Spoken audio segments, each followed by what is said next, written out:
Hello, I'm Mark Taylor. The program you are about to see is disturbing. It presents a perspective never before seen in the national media. A perspective I believe the American people have every right to see. A true look into the hearts and minds of our enemy.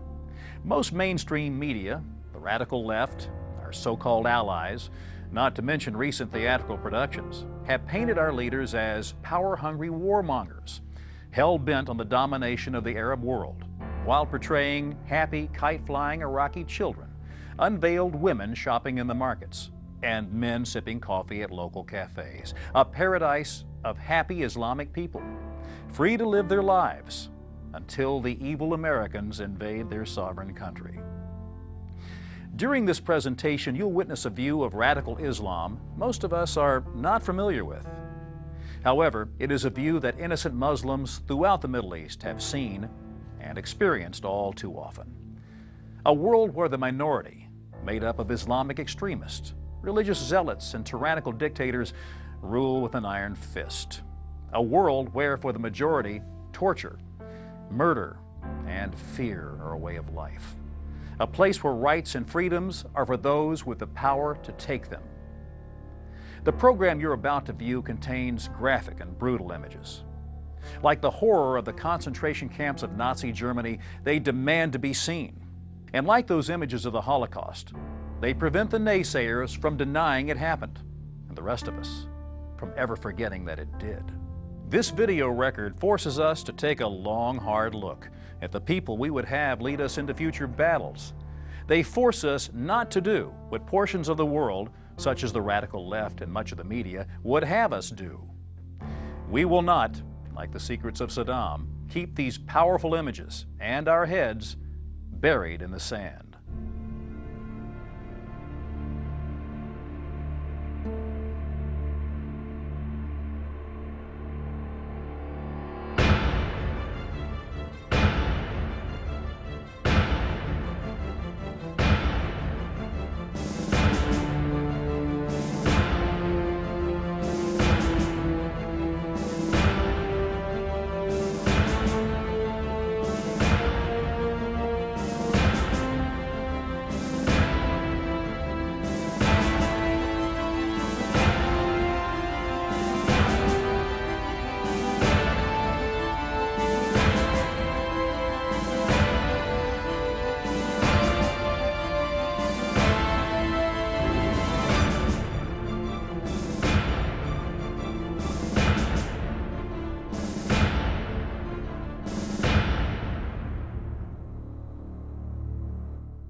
In 1979, Saddam Hussein seized power in Iraq.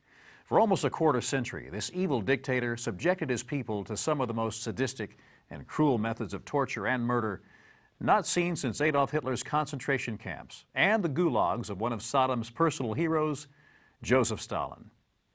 In the upcoming scenes, you'll witness atrocities hidden from the American people. A common punishment for displeasing Saddam or members of his regime was the cutting off of right fingers or hands.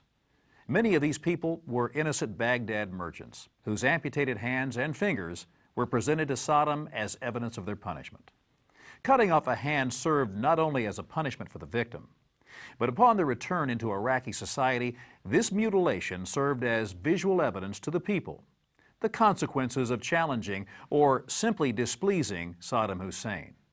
Oppression and fear were this tyrannical regime's greatest weapons. The acts of barbarism you're about to see is actual footage of atrocities committed by Saddam Hussein. They're graphic, violent, and we caution you will find them disturbing, and they're not suitable for all viewers.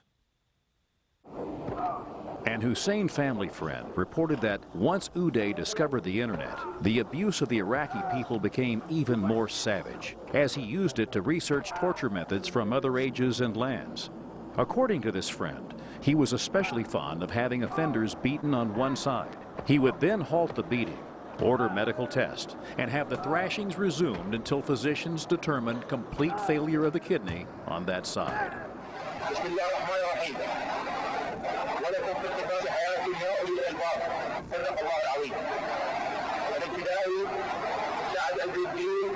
الظفر العريسي المسؤول الى قوه القاده الاعتدائيه وهي اللجوء 18 قد كلف بواجب خاص وخان امانته عند تنفيذ الوقت وامر كل المشرف على الاعتداء فكان محكم عليه يطرد فعل العريسي من العمل الابتدائي وكسر يديه الكثير امام بطوله تسمى بمجموعه 18 بالاضافه الى اطار الجمعه وهو يقوم بكسر يديه شخصيا وشكرا.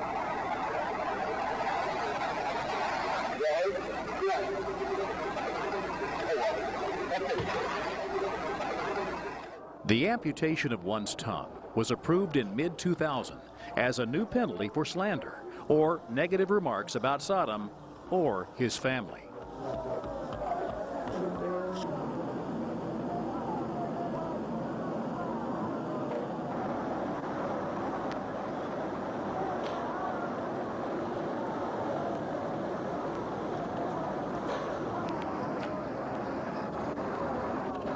The removal of the hand was deemed appropriate punishment by the Revolutionary Command Council of 1994 for more than 30 criminal offenses, ranging from theft to performing plastic surgery on the victim of a Hussein-ordered leg or arm amputation.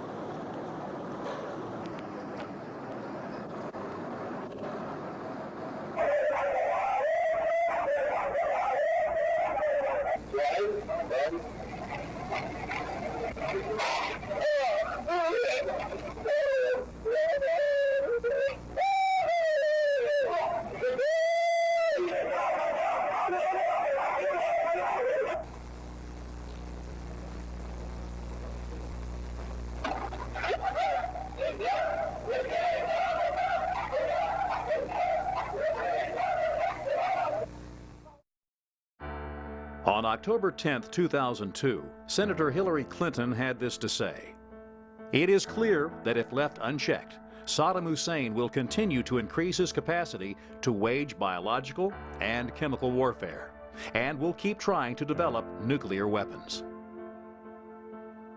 On September 27, 2002, Senator Ted Kennedy had this to say: "We have known for many years that Saddam Hussein is seeking and developing weapons of mass destruction." Senator John F. Kerry had this to say on January 23, 2003. "Without question, we need to disarm Saddam Hussein. He is a brutal, murderous dictator, leading an oppressive regime. The threat of Saddam Hussein with weapons of mass destruction is real." After almost 25 years of human rights violations, the 1990 unprovoked invasion of neighboring Kuwait, and the repeated use of biological and chemical weapons on his own people, and 12 years of ignoring and violating United Nations resolutions. On March 19th of 2003, roughly 2 hours past President Bush's 48-hour deadline for Saddam Hussein and his sons Uday and Qusay to leave Iraq, the United States-led coalition launched Operation Iraqi Freedom, commencing with a series of surgical aerial bombing and missile strikes, followed by the almost immediate commencement of ground operations. By April 9th, Baghdad was in the hands of American troops. Operation Iraqi Freedom proved to be one of the quickest and most decisive victories in military history. Two main components had worked together to achieve this rapid downfall of the brutal dictator. Foremost was the actions of the brave men and women of the United States military and coalition forces. Another key factor was the almost silent support of most of the Iraqi people. Unwilling to support their evil dictator, Iraqi soldiers left their posts. Saddam was on the run, and a people oppressed for almost a quarter of a century rejoiced in the streets, an act that only days before would have resulted in certain death. The scenes you're about to see are graphic and are an example of the superb execution of our brave troops in freeing the terrorized Iraqi people.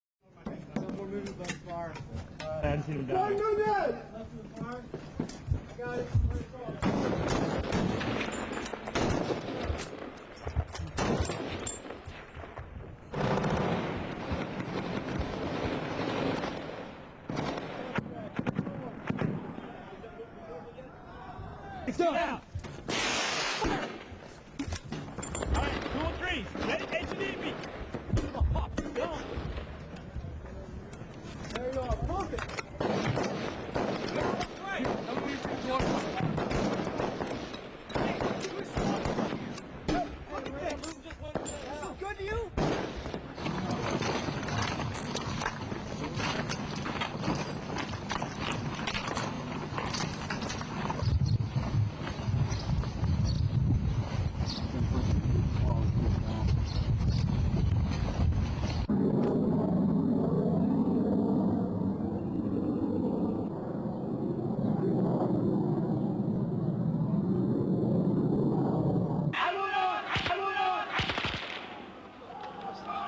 La muerte en directo se ha convertido en una imagen cotidiana allí. Esto ha ocurrido en el suburbio bagdadí, controlado por las milicias del clérigo radical al-Sadri.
Within days of the initiation of ground operations, American troops facing sporadic but fierce resistance moved rapidly up both sides of the Tigris River toward the center of the Iraqi capital of Baghdad.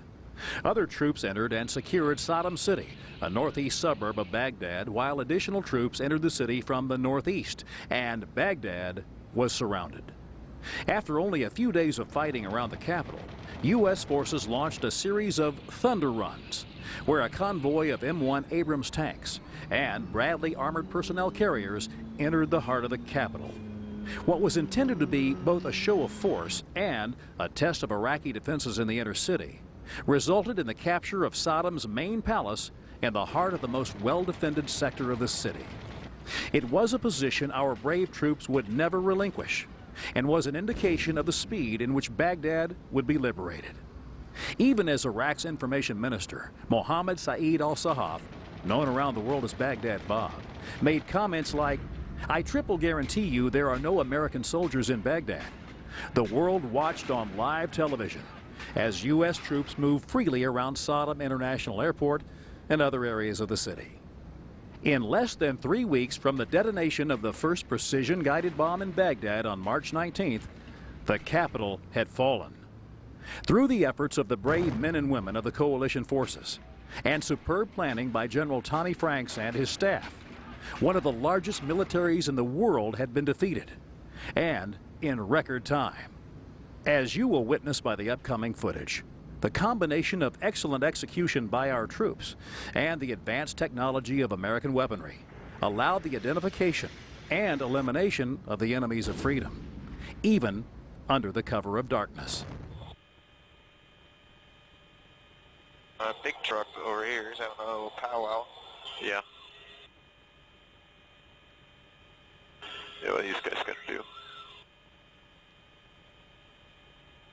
They're looking around.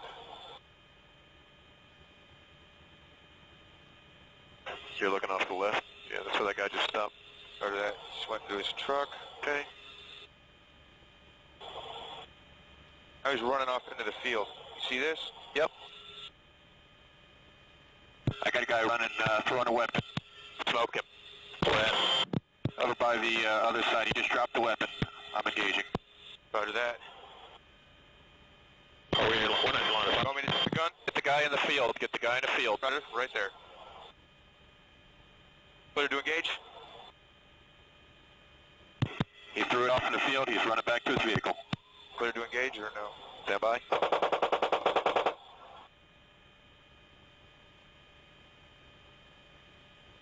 Target 4. We're taking the other truck out. Roger. Wait for move by the truck. Come in right there. Roger. He's wounded. Hit him. Roger, hitting the truck. Hit the truck in him. Go forward of it and hit him. Roger. That's it. Come out of field of view. Roger.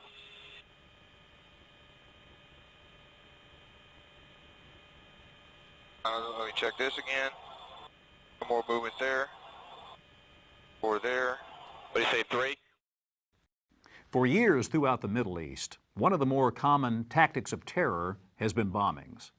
The use of car bombs, suicide bombings, and IEDs, or improvised explosive devices now being used in Iraq, all have a similar objective: creating an atmosphere of terror and unrest among both the enemy and civilians.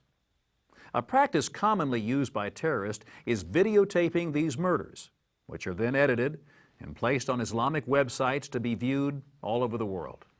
Their hope is to break the resolve of not only the enemy and the freedom-seeking civilians, but as we have recently witnessed, the voting public of an enemy nation. In Spain, a terrorist bomb killed 201 innocent civilians and changed the outcome of an election. With a single act, the terrorists achieved their goal of changing the Spanish government and bringing about the withdrawal of Spanish troops from the coalition in Iraq. By cowering to these acts of terrorism, we only achieve one thing: the assurance of future attacks. These bombings typically kill and injure more innocent civilians than military personnel and serve a distinct purpose. They impose control on the civilian population, making the terrorists seem more powerful and of greater numbers than they really are. The support of such acts, whether it be $25,000 payments from Saddam Hussein to the families of suicide bombers, or Osama bin Laden's promises of paradise and virgins to the perpetrators, should not and cannot defeat the resolve of the American people. We've enjoyed freedom for more than 200 years and should not allow acts like you are about to witness to deter us. These images were taped by the terrorists for you. They were meant to shake your resolve, to force you to quit. You'll also see the aftermath of a bombing, something you'll never see in the mainstream media. Remember, this footage is graphic and not suitable for viewing by everyone.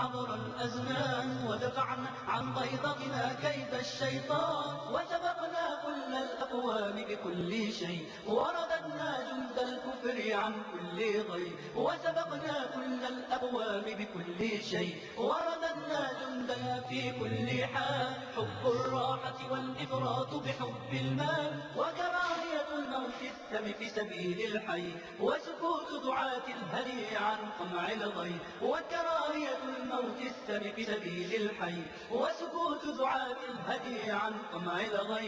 يا الله يا الله يا الله يا الله يا الله يا الله يا الله ارزقنا يا مولانا للدين الحق واجعلنا يا مولانا من أهل الصدق فارزقنا يا مولانا للحق اللهم ادفع عنا كيد الأعداء وأعذنا يا مولانا من الرداء واحفظنا واصرف عنا هذا البلاء عنا باغينا شر يا حي. يا الله يا الله يا الله يا الله يا الله يا الله يا الله جمع الكفار علينا شر الحشود شرقيا أو غربيا بيضا أو سود جمع الكفار علينا شر الحشود شرقيا أو غربيا بيضا أو سود أما السائق والحال يا عصر العبيد جاءكم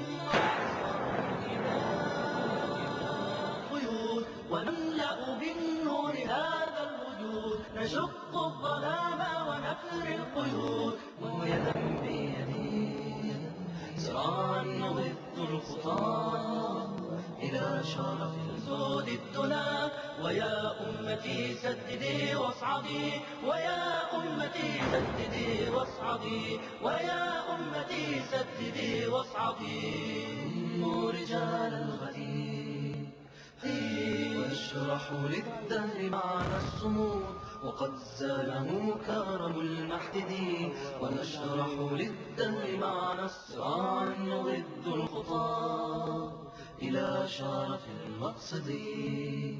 هلموا رجال الغد هلموا يدا بيد صراعا نضد الخطى إلى شرف المقصد. نشق الظلام ونفرق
תגידי לו...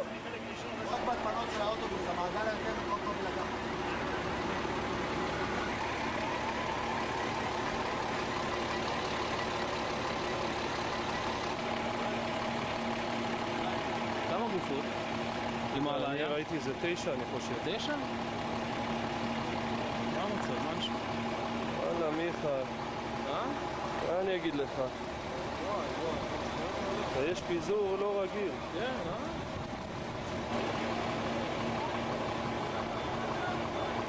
ומה אנחנו מתעסקים?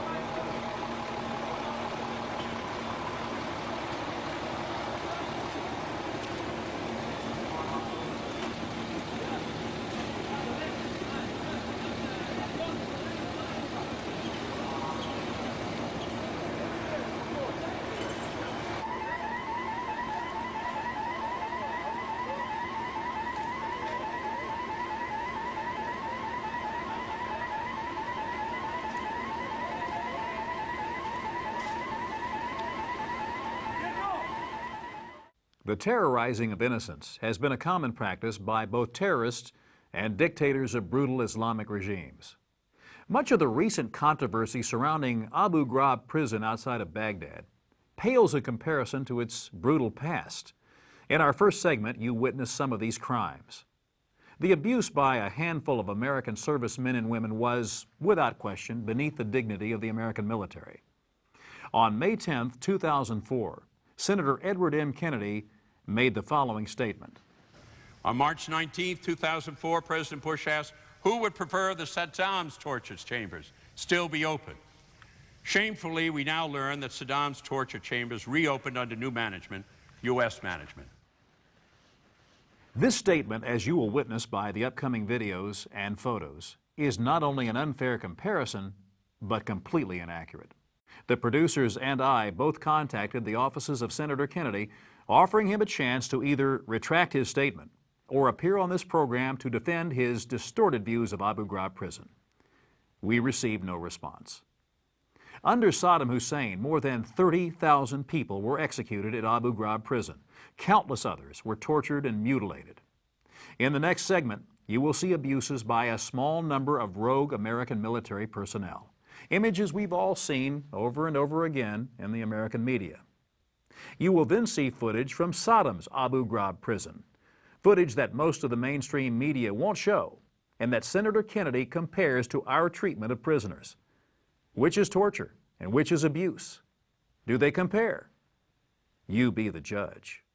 Again, this footage is graphic and is not suitable for everyone.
Throughout the Middle East, a society of brutality has emerged.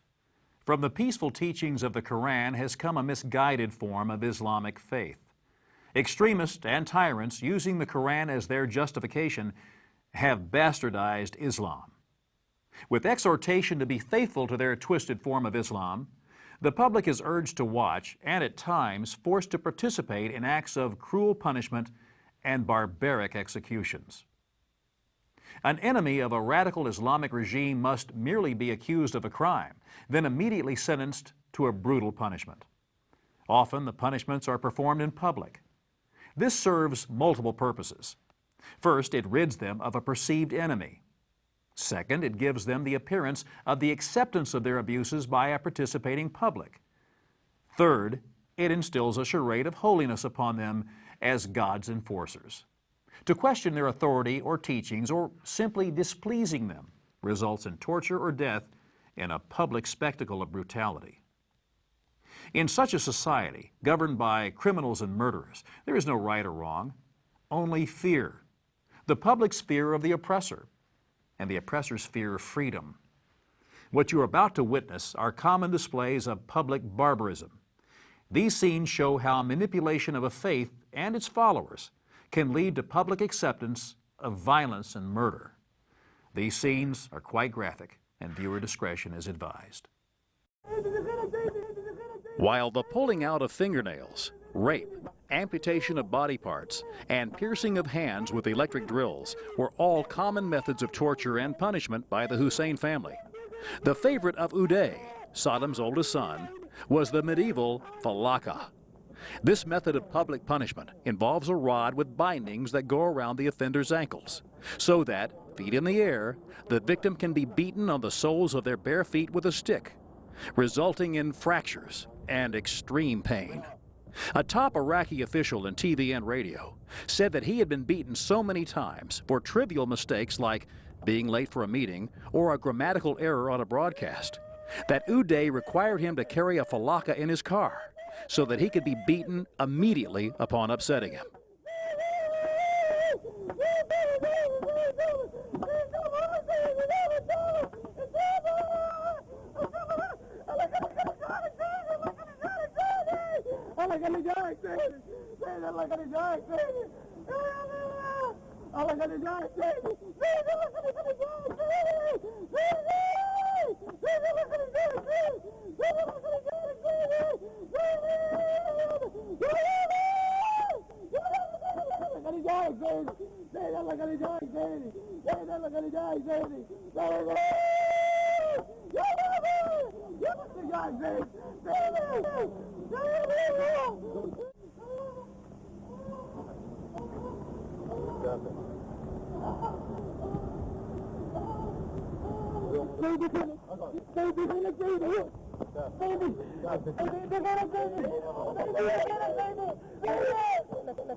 In stonings, the victims' hands are tied behind their backs and their bodies are put in a cloth sack.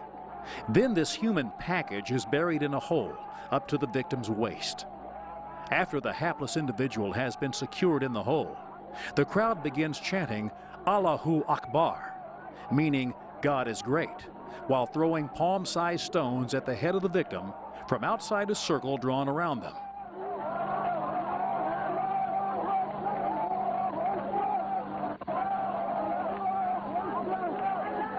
The stones are thrown until the person dies, or until he or she escapes out of the hole and crosses out of the circle.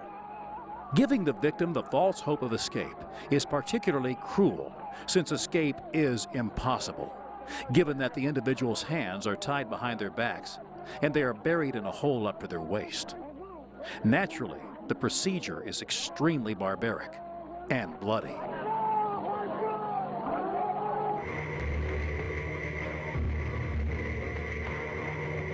In this public display, meant to terrorize the population, local citizens are forced to watch as these victims are shot multiple times.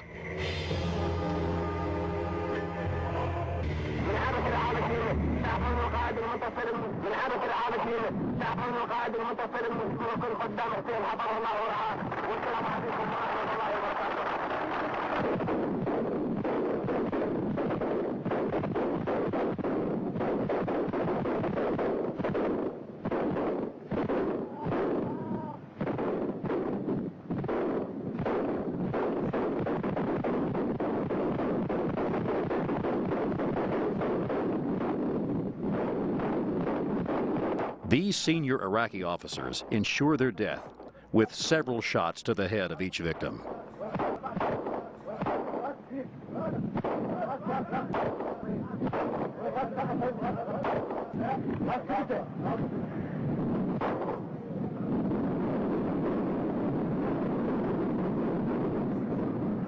Here, the Taliban gives a knife to a mother to saw off the head of an alleged murderer of her son. This is an example of qasas, the religiously sanctioned public slitting of human throats.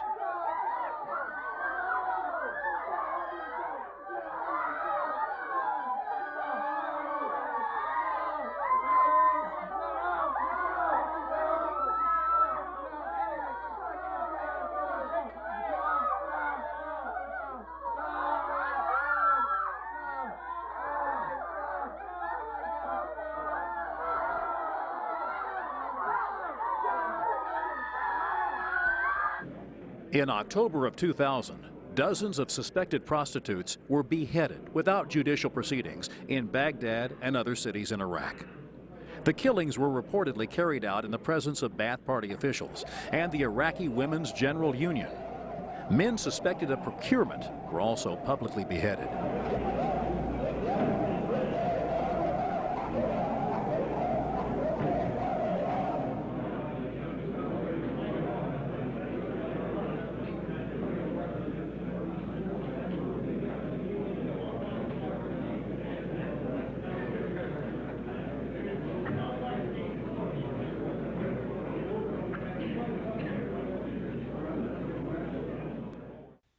How does this barbaric savagery continue from generation to generation?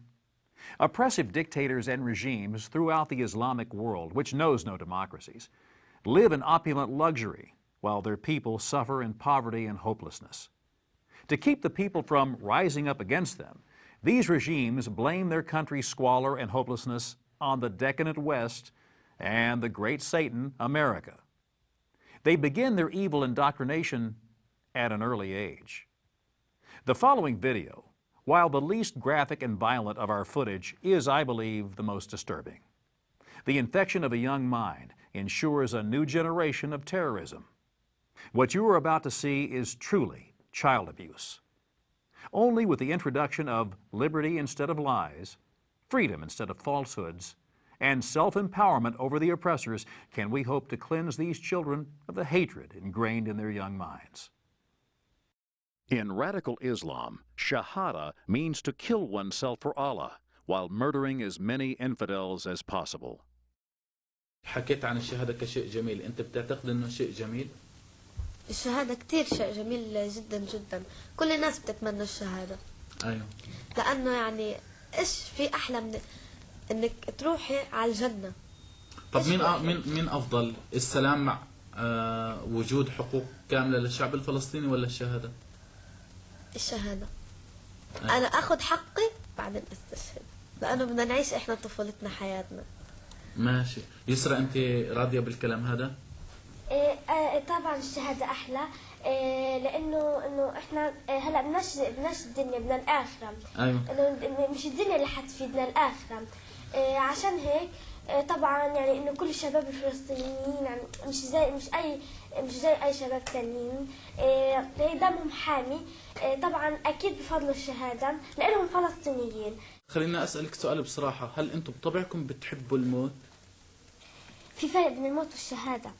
لا الآن أنا بحكي عن الغياب بمعنى الموت، الغياب الجسدي، هل أنتم فعلا بتحبوا الموت؟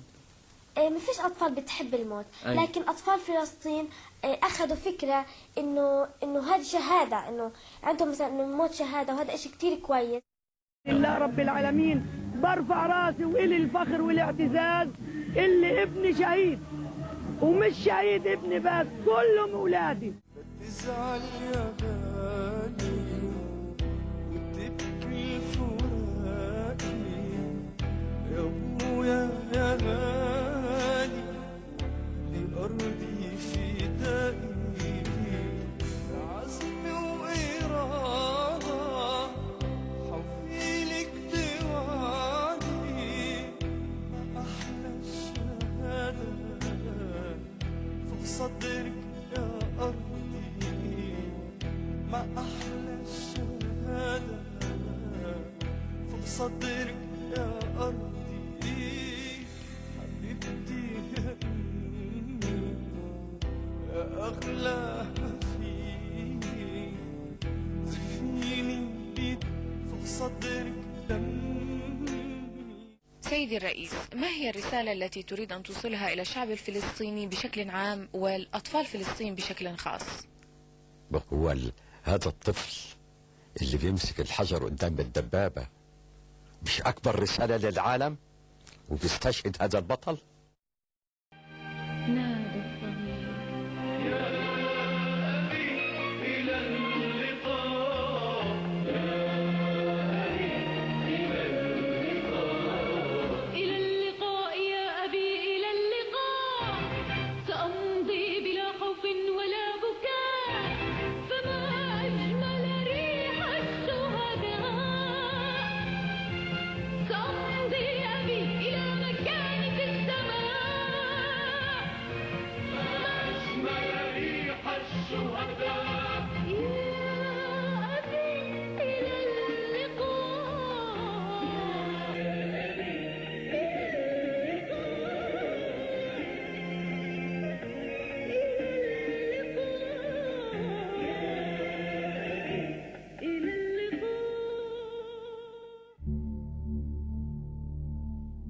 Recently obtained footage from the internet seems to provide evidence of a brutal new trend.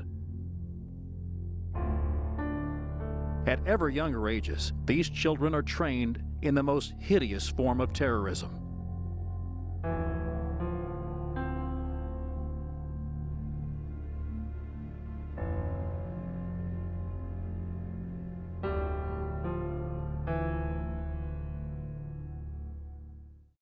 Control, whether it be over children or adults, religion or government, its people or the citizens of other nations, is a powerful weapon of both brutal regimes and terrorists alike. Symbolism is a major component of that control, and any innocent American can become a symbol. Because the entire world understands how deeply America values the lives of its citizens, Americans have become prime targets of both terrorists and insurgents. By attacking one of us, they attack us all. In most cases, our defenseless civilians are their targets. Even aid workers, there to help rebuild Iraq and help its people, are not off limits. In fact, they are the preferred targets. Their deaths are important symbols to the insurgents. They instill fear in the Iraqi people, fear that the forces of oppression are still powerful, and fear that its brave American liberators will be persuaded to cut and run. In addition, the killing of aid workers delays the delivery of vital services to Iraqis. The absence of such services then becomes a rallying cry for American withdrawal.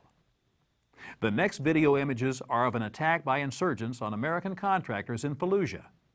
There to help the Iraqi people, they were killed, burned, and then dragged through the streets, and finally hung from a bridge as a morbid symbol of control and power. These video images are disturbing, and viewer discretion is advised. In March of 2004, young men in the Iraqi town of Fallujah attacked 2 civilian cars carrying foreign aid workers, including 4 American contractors. Video footage shows one man beating a corpse with a metal pole. Others tied a cord to one of the bodies, attached it to a car, and drove it down a street surrounded by a cheering crowd. Later, 2 blackened bodies were hanged from a bridge over the Euphrates River by a cheering crowd chanting, "Fallujah is the graveyard of the Americans." Video footage also shows the charred bodies of 3 slain men, some still wearing flak jackets. One Iraqi man displays what appears to be dog tags taken from one of the bodies. Video footage also showed one American passport near a body and a U.S. Department of Defense identification card belonging to another man. Witnesses said the 2 vehicles were attacked with small arms fire and rocket-propelled grenades. Fallujah lies in the heart of the so-called Sunni Triangle. The support for Saddam Hussein remained strong at the time, with rebels carrying out attacks against American forces. The taking of hostages has long been a strategy of Islamic terrorists throughout the world. The publicity they receive from these despicable acts garners them the attention they desire. However, in the past months, their hostage-taking has taken a shocking and barbaric turn. The abduction of any foreign national has become the method of choice in countries throughout the Middle East. With videotapes rolling, the hostages are first recorded telling their names, country of origin, and other personal information, and in some cases, even pleading for their life. The hostage's government is then issued a demand by the terrorist with a deadline to meet the demands. This is done for 2 reasons. Showing the hostage communicating makes people who view the tape feel empathy and a kinship to the hostage. Any civilized person thinks, what if that was me? Or worse, one of my loved ones. The deadline serves the purpose of creating urgency. The days leading up to the deadline are torturous. The resolve of the hostage countrymen and women and their leaders and all civilized people are put to the test. Immense pressure is put on the government to give in to their demands. Giving in to terrorism only breeds more terrorism. Terrorists are emboldened by weakness, not strength. Giving in to the terrorist demands makes the world a more dangerous place. Staying the course, however, has led to a horrific and inhuman end to these kidnappings. The next step in their twisted play for power is the horrific death of the hostage. With camera in hand, the hostage is taped kneeling in front of several masked cowards. After spouting several lines of religious rhetoric, the terrorists restrain their victim and saw off their head with a knife. The recording is then disseminated throughout the world. The video images you are about to witness are of these diabolical acts. These are some of the most horrifying images ever recorded and should be viewed with discretion. In a sign of escalating violence, insurgents in Iraq kidnapped 3 Japanese, 8 South Koreans, and 2 Arab Israelis. The terrorists threatened to burn the Japanese alive if Tokyo did not withdraw from the U.S.-led coalition within 3 days. It was the first such ultimatum involving civilians taken hostage in Iraq.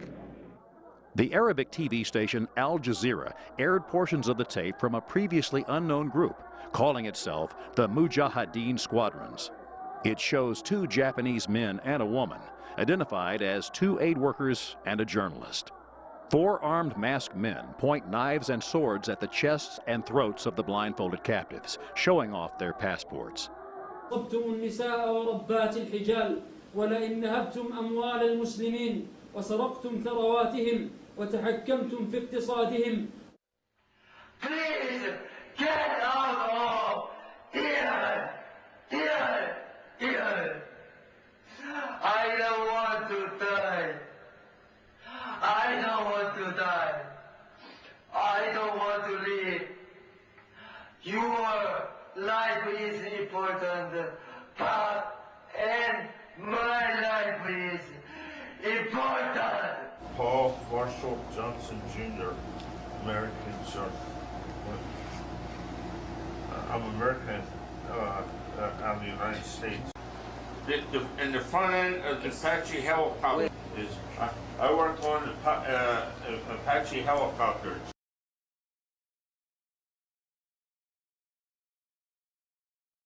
My name is Daniel Pearl. I'm a Jewish American from 3545 Ballina Canyon Road in Encino, California, USA. I come from, on my father's side, a family of Zionists. My father's Jewish. My mother's Jewish. I'm Jewish. But my family follows Judaism. We've made numerous family visits to Israel. In the town of Bnei Brak in Israel, there's a street called Chaim Pearl Street, which is named after my great-grandfather, who was one of the founders of the town. Not knowing anything about my situation, not being able to communicate with anybody, and only now do I think about that some of the people in Guantanamo Bay must be in a similar situation. And I've come to realize that this is the sort of problems that Americans are going to have anywhere in the world now. We can't be secure. We can't walk around free as long as our government policies are continuing and we allow them to continue.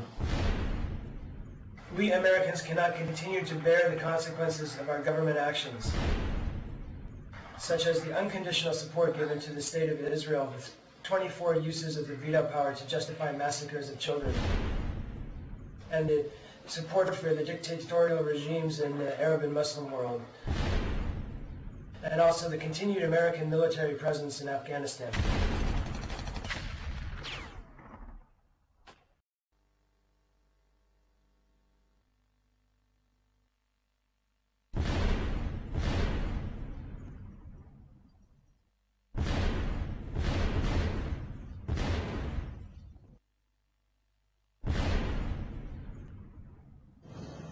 الله أكبر الله أكبر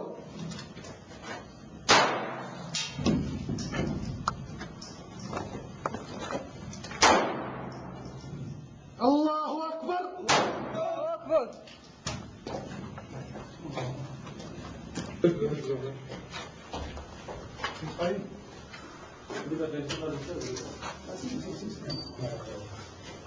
في قافلة الشر الأمريكية والله غالب على أمره ولكن أكثر الناس لا يعلمون. تكبير! الله أكبر!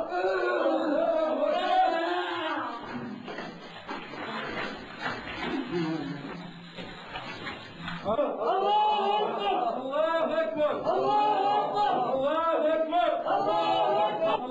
الله أكبر! الله أكبر! الله أكبر! الله أكبر! الله أكبر! الله أكبر! الله أكبر! الله أكبر! الله أكبر!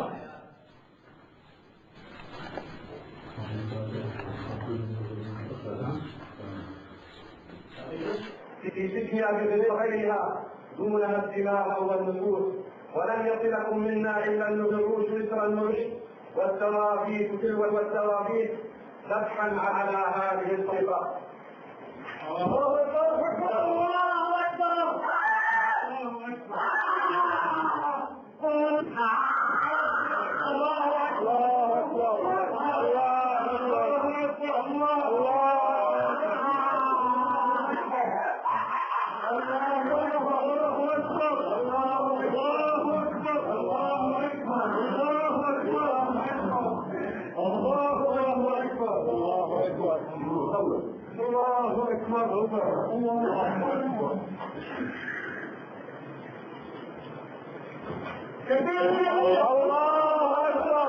الله أكبر.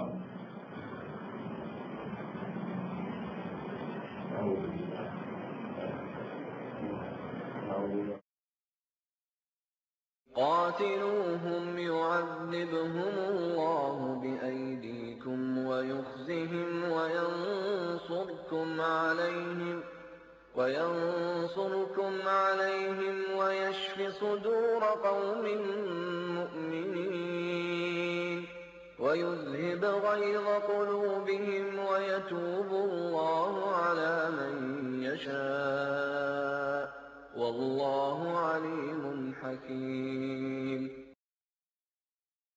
وها نحن اليوم نقيم حد الله على هذا المجرم ذبحه وقد أعلم منظر. الله أكبر الله أكبر الله أكبر الله أكبر الله أكبر الله أكبر تكبير الله أكبر الله أكبر الله أكبر الله أكبر. إن الذين ارتدوا على أدبارهم من بعد. In the years since the 9/11 attacks, through the concerted efforts of the United States and its coalition partners, the world has become a safer place. Osama bin Laden is in hiding and no longer operates with impunity in Afghanistan. His Taliban cohorts have been deposed and can no longer impose their tyrannical beliefs on the innocent people of Afghanistan, a people who for the first time will soon experience free and open elections thanks to our efforts. The liberation of Iraq is complete. Saddam and his oppressive Ba'athist Party have been ousted. His sons Uday and Qusay are gone, meeting their end while resisting American troops. Saddam Hussein has been captured, found after an interrogation of a prisoner revealed his location. The once mighty dictator was found cowering in a hole with approximately $800,000 in United States currency. Although we still face challenges in Iraq, the transfer to the transitional government went smoothly and ahead of schedule. Iraqi athletes for the first time competed in the Olympic Games without the threat of torture or death by Uday Hussein. The people of Iraq, like their neighbors in Afghanistan, will soon experience the first taste of democracy with free and open elections. Yes, we are winning the war on terror, and the world is a safer place. It is the end. Young men rushing to destroy this massive statue, which has occupied the Al Pardouz Plaza for a long time. It was as if every one of them wanted to participate in this historic moment. 3 weeks of war were enough to topple this political regime which ruled Iraq for more than 30 years, where Saddam Hussein has left his marks. After the statue was prepared, the time came to pull it down. An American officer gave the signal. Then it collapsed. Crowds of people attacked the statue and pulled it out of the plaza. These actions gave the army of journalists pictures that they weren't expecting to take. An American tank observed this incident from afar. Afterwards, the U.S. Army discovered another image of this war, different from what they knew. For the first time, they began communicating with the Iraqi people.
In the years to come, America and its allies will find it necessary to send its brave young men and women into harm's way.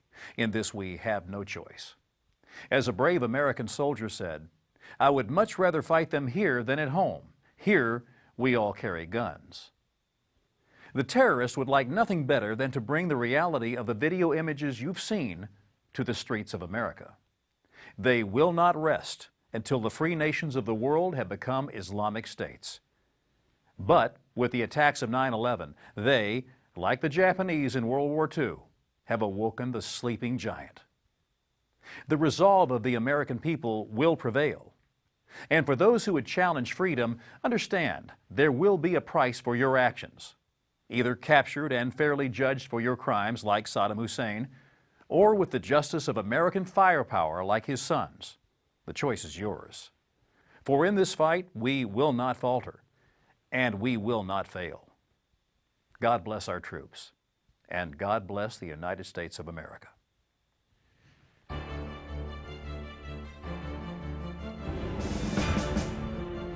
President of the Transitional Islamic State of Afghanistan. It is my distinct honor to speak on behalf of the Afghan people in this august assembly. I thank you and the people of this great country for your generosity and commitment to our people. You have supported us with your resources, with your leadership in the world community, and most importantly, with the precious lives of your soldiers. With your support, Afghanistan has accomplished a number of significant achievements. We have begun to rebuild our schools, commenced to develop health centers, to provide basic services to our people, especially to our women and children who have suffered the most during the decades of war and turmoil.